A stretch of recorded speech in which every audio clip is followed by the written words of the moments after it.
You got this super fever real bad, dude. I love it. It's my favorite cartridge. You're almost, I don't know how bad the fever is, but it's real serious now. Hey, y'all. 1776 Duck here. Welcome back to another episode of Up Here with my gun grandpa, Ken Hackathorn, out in Idaho. We're having a great time. Again, we've only been here, a day and an evening, we'll say. We've shot a lot today. Got a pretty early start. And we shot some really crazy cool stuff. So, a little bit backstory.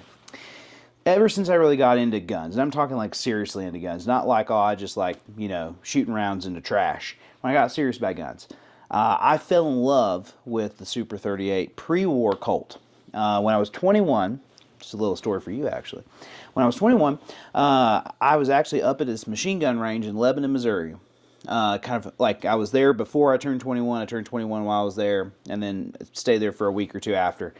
Shooting machine guns, BARs, MG42s, the whole kit and caboodle. I mean, absolutely, that's America's ass.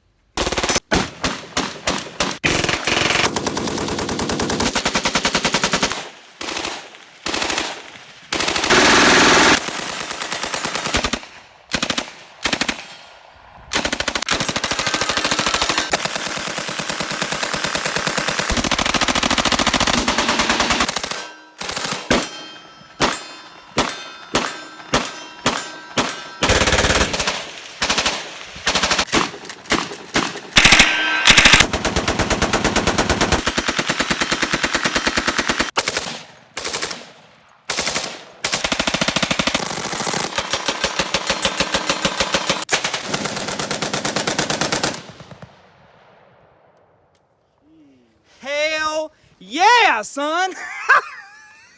I had a great time. Well, while I was there, I also was introduced to the Super 38.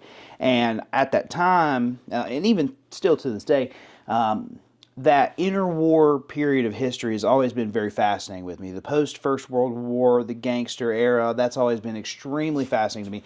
And it's almost impossible to talk, or to not talk about the Super 38 when you bring up the gangster era and that sort of deal. So on that trip, I was introduced to a 1929 Super 38, first year production. Very, very cool gun. Shot it a lot, actually, while I was there.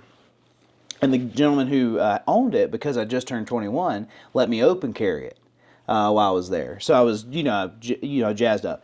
And I was just in college, so of course I couldn't afford it, but I was begging him to let me buy it. Oh, I'll do anything for you. I'll sell a bunch of guns when I get home, blah, blah. He wouldn't do it, and I understand. Fast forward. I find another one in a gun store, and it's a cherry. Oh, it's a really cherry of a gun. Box, too. The gentleman was using a 1998, funny enough, the year I was born, 1998 Blue Book for it. So the gun was, for the time, insanely cheap.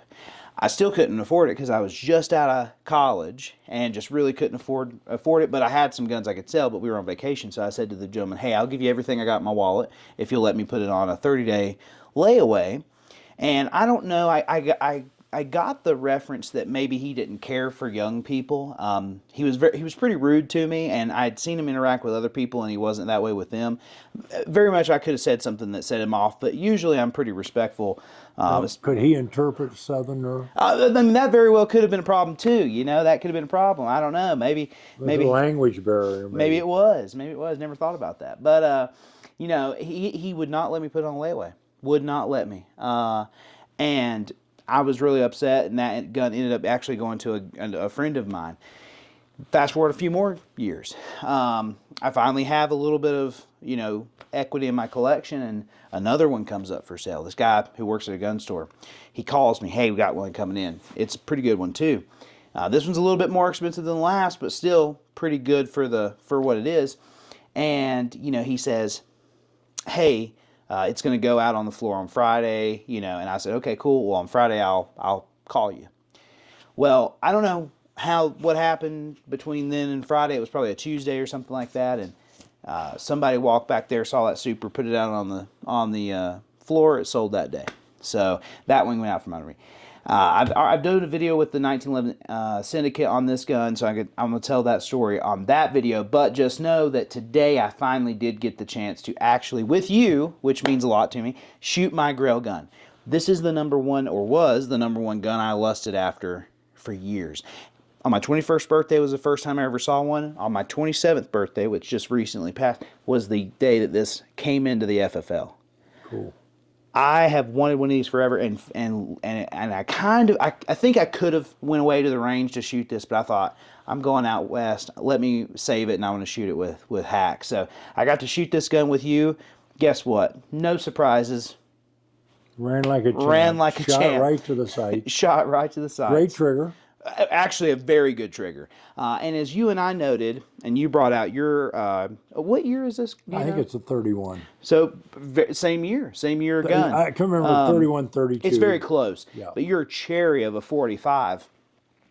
Your cherry of a 45 here.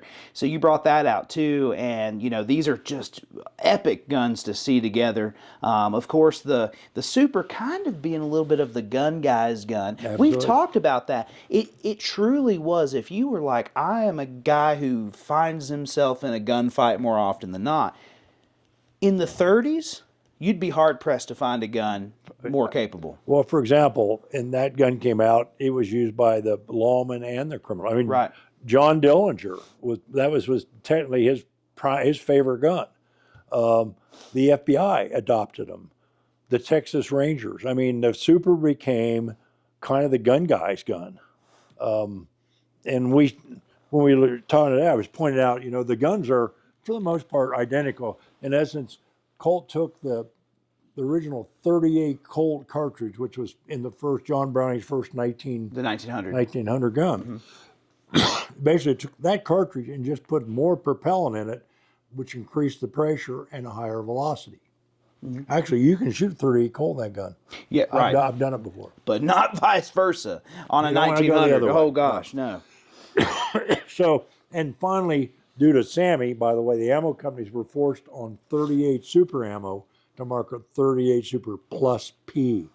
Anyway, but so Colt took the cartridge and put it in the government model, and it's interesting, you know, Colt never referred to this gun as a 1911. That's a military designation. Commercially, it's a the Colt government model.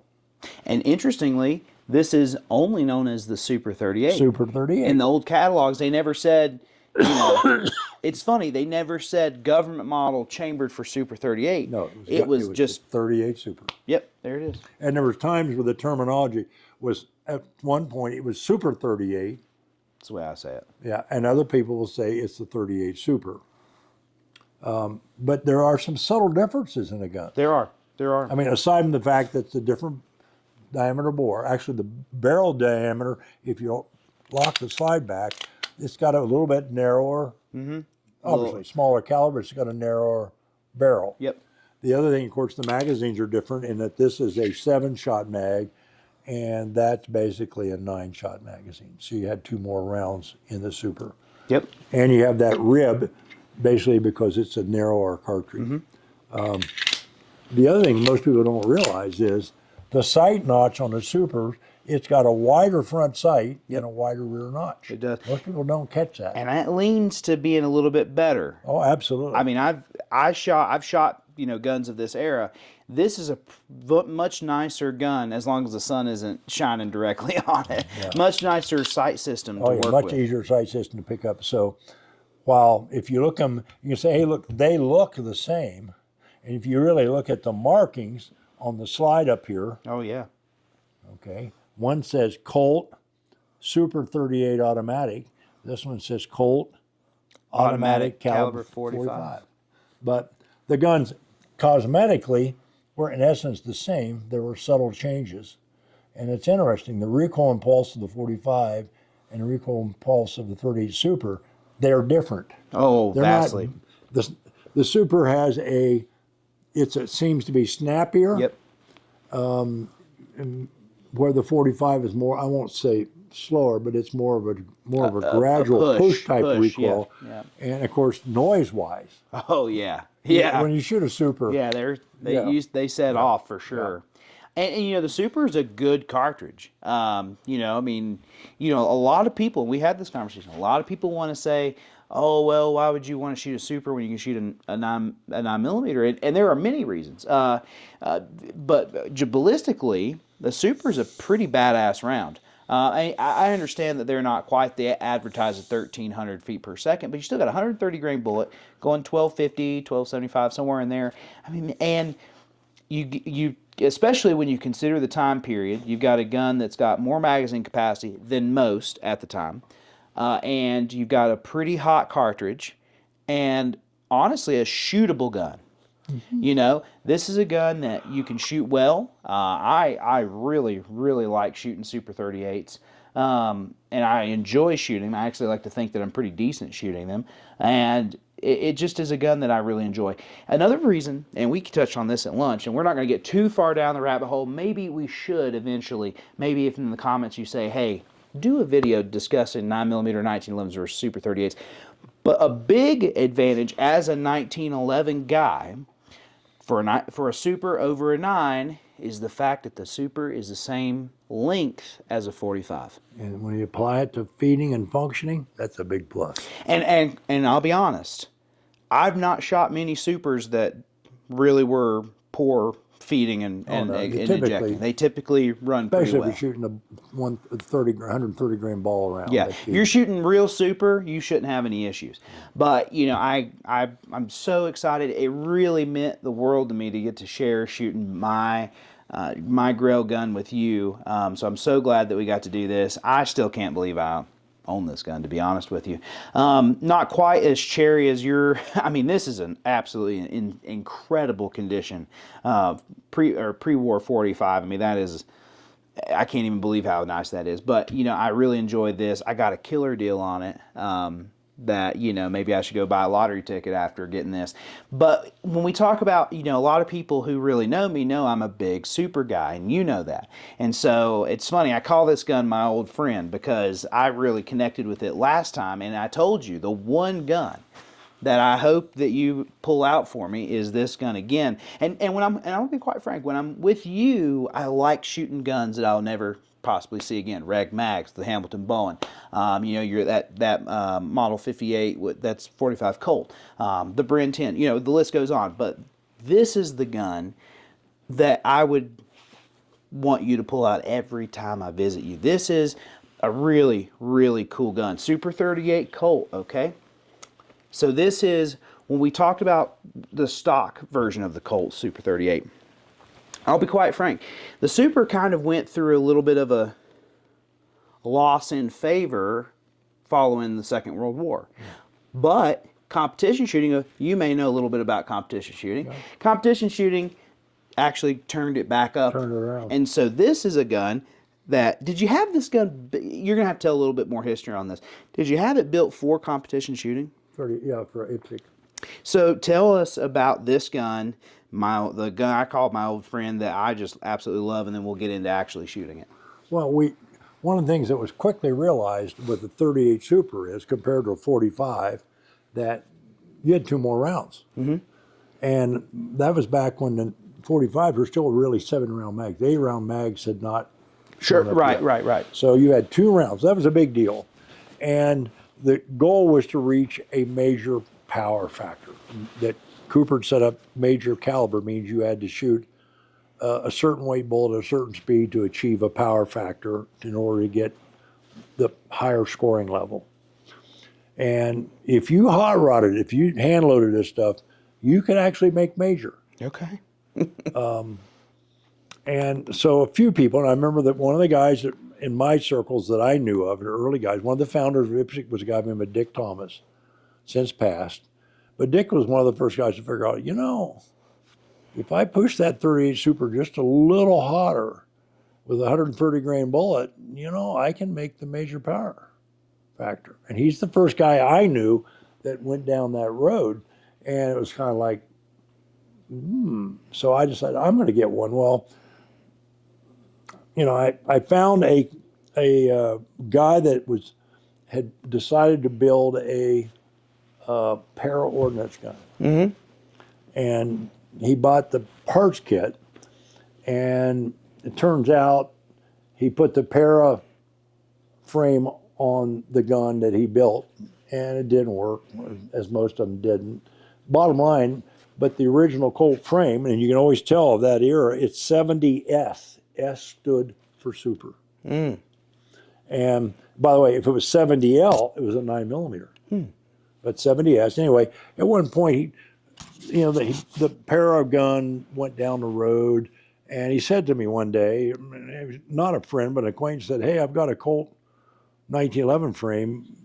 Are you interested?" I was like, and they were not, frames were not easy to find back then. And I said, "What kind is it?" He said, "Oh, it's the Series 7. He told me the deal. I said, "What do you want for it?" I don't remember the time, but maybe, honestly, I think maybe $50. Well, anyway, I said, "Yeah, let me bring it over, let me see it." And I bought it. So that started me down the road. Well, then I tracked down a guy I knew that somehow he had bought a gun that it was a 38 Super, but it came with a conversion unit. Oh, okay. And when, for whatever reason, when he ended up in a divorce sale, the gun was sold with a conversion unit on it. But the Super Slide was still, and I happened to mention it to him. He said, "Yeah, I've got a Super Slide." I didn't realize it was a pre-Series 70 Slide. Yeah, right. So he brings the Slide over, and again, I bought it for, $50, something. It was pretty cheap at the time. And the thing that was the one ding on the Colt 38 Super was the head spacing. It head spaced on it's a semi-rim cartridge, it's not rimless. And it head spaced not on the chamber mouth of the case, but on the rim. And that's not real uniform, which means the accuracy on some guns is pitiful. By the way, yours shot pretty good today. Yeah. Yeah, Yep. so you had one that's probably more on the positive side. But I went with a Barstow barrel, which Irvstone did them where they had space on the case mouth. And what I did was I took the Slide after Dick Heinie did the frame. Okay. And then I sent the Slide and the barrel to Mike Plaxco, and he basically put the low mount Bomars, the Pachmayr type serrations. What people don't realize, back then to get a Slide to frame fit, you peened the rails. And if you look carefully, you can see how they're peened down. Oh, yeah. That's how you got the Slide to frame fit. This was pre-ramp barrel. They weren't offered at that point, so it's a two-piece frame feed ramp barrel. And the bottom line, it's got a Wilson Combat, the 3-hole trigger. I think Heinie did the trigger job on it. It was sent to Accurate Plating and Weaponry. Bob Coogan, who did the polished hard chrome on it. Dick did a pretty neat. Oh, yes. Yeah. Bottom line is, and then I had Pachmayrs on it because I'll be honest with you, in the pursuit of getting that major caliber 38 Super, more than once I had the case heads blow. And they blew up they blew the grips off blew the the gun, stocks off. which Yeah. kind of causes your hand to sting. Generally gutted the magazine. It blew the base plate off and stuff. It happened a couple of times. And those steel reinforced Pachmayr grips, I'd cut the front panel off, but you put those on, and even when it blew, you'd end up with a handful of splinters or whatever. And then some years later, these are a pair of John Harrison's G10 stocks. This is his unique style. And I put them on the gun because same thing. These things are like grenade proof. And they look pretty good on a two-tone gun. Yeah. And as you know, it's a good shooter. It's got a great trigger. It's a sweetheart. Now, last year in here, it just had black on black sights, which was the norm 40 years ago. And I know you were kind of whining a little bit about the sight. So I thought, yeah, Eli's he's an okay guy. So I went ahead and fingernail polished the orange front sights, and you did pretty well with it today. I mean, Anyway, the bottom line, was my shooter Super, and I shot it a lot. I mean, I went through a period, and then I kind of got over the Super, and I say pre-beaver tail grip safety. Oh, I love it. And pinned. And pin grip safety. Yeah. So anyway, that was my Super, the gun I shot for a number of years. And obviously when you came last year, I dug it out, and for whatever reason, you and I both, some guns you connect with. It's right. Like, man, I like this gun. And you shot it well. I remember you shot a real El Pres. I mean, not one of these hyped up stupid imitations. The real deal. 3 targets, 9 or 3 meters apart, edge to edge. Distance was 10 meters, 33 feet, and you shot a real El Pres clean with that gun in 12 seconds, which is, now guys, well, I do them in 4 seconds. Yeah, well, yeah, show me. Bottom line is you shot that gun superbly. We shot the Mexican defense last year, and you shot it very well, to my dismay, I might add. Right. Anyway, so when you showed up here, you said, hey, there's a chance I can shoot that super, so I dug it out. And today you put a serious dent in my fucking supply of 38 super ammo. Right. Well, yeah. Well, someone's got to. You don't shoot supers much. No, this is one of my favorite guns to shoot. That you honestly, this is probably one of my favorite 1911s that you still own, and genuinely a gun that I typically tend to shoot pretty well. I mean, even today when we were shooting after we switched away from 45s and we did a little bit of revolver stuff, we went to shooting. You were shooting your small bore. You're shooting your small bore in 1911, and then I was shooting the super, and I felt like I was doing pretty good today. Oh, you shot it well. Yeah, you shot it very well. Doing pretty well today, and it's a gun that feels good to me. There's just something that I can't explain it, but what it's like. You pick up a gun sometimes, and you're like, yeah, that's an old friend. It's like shaking an old friend's hand. And now, honestly, with the higher visibility sight, now we're really in business. I noticed. But when I was running your plate rack down there, I mean, truly, I was like, wow, I didn't realize even I could run it as well as I was. We ran a couple of drills. Where I failed, they were all my doings. We did had a pretty good time doing the. Is there a name for the 3 yards, 3 shots, 3 seconds? It's just a drill that I shoot once in a while, or using them, and when I shoot there's kind of a standard observation or study based upon private sector, we'll call civilian shootings. 3 yards, 3 shots, 3 seconds. It's maybe not be real accurate, but that's probably not too far off either. Sure. So basically I put a playing card tape it to the head of a target. And at 3 yards, you have 3 seconds to draw on 3 shots in the playing card. And, if you can shoot, it's not a big deal. But if you can't, it's a problem. It's not a cakewalk. And we shot that, and of course you did superbly with it. And I shot that with a 45 too today, the Novak, and cleaned it on that too. And honestly, that's a drill where you start to think, you'll get these guys with these big pocket rockets, and they think that's the key, and you put them up against that, and then you're like, there's something to be said about carrying a service handgun, because you can actually full size, easy. Tell people, big guns are easier to shoot than little guns. That's Sorry, right. that's just the way just it's how it always is. been. Yeah. But no, I wanted to do this video because I am almost famously a Super 38 fan. I've got a lowrider. I mean, Yeah. I've got And the Mexican. You do look kind of Hispanic. Yeah, Trienta y Ocho is, that's what I'm about. But it's one of those things where I've always really loved the Super 38. Of course, it's funny, when I got here, I said, hey, do you mind? It's, if you're a gun guy, you get it. I said, hey, do you mind if I can carry your super while I'm here? And I actually had to download the gun to do this video, because I had it in the holster for every other video we've done. But yeah, again, I'm so blessed to get to shoot that gun and enjoy it. I kind of guessed that I'm probably going to have to put your name number 1 on the list of the future owner of that gun. Well, somehow you've kind of got a head start over everybody else.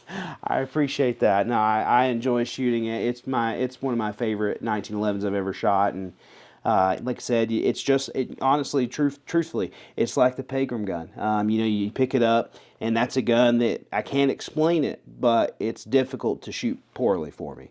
Very similar with this gun too. It's weird how that happens with certain guns, but of course, some guns is just how it is.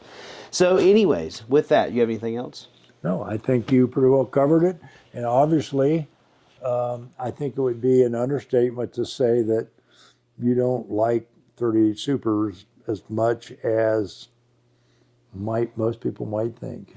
Well, It's become for you kind of a pinnacle of what your taste currently is in 1911 pistols. it is, and I'm famously a 485 guy. I mean, don't get me wrong. And we got a video about 45 handguns coming up where he makes me shoot a plastic 45 handgun, and we'll have to talk about it because it's interesting. But truthfully, the Super 38 is a cartridge. When I really start to think about if I was in the 1930s, man, that would be the gun. I'd be like, oh yeah, that's the gun of guns. So anyways, with that, ladies and gentlemen, I know you've wanted a Super 38 video from me for a while. And so finally you've got it, and who better to have it with. So thank you so much for joining us tonight. Have a great rest of your day, and remember, carry cocked and locked.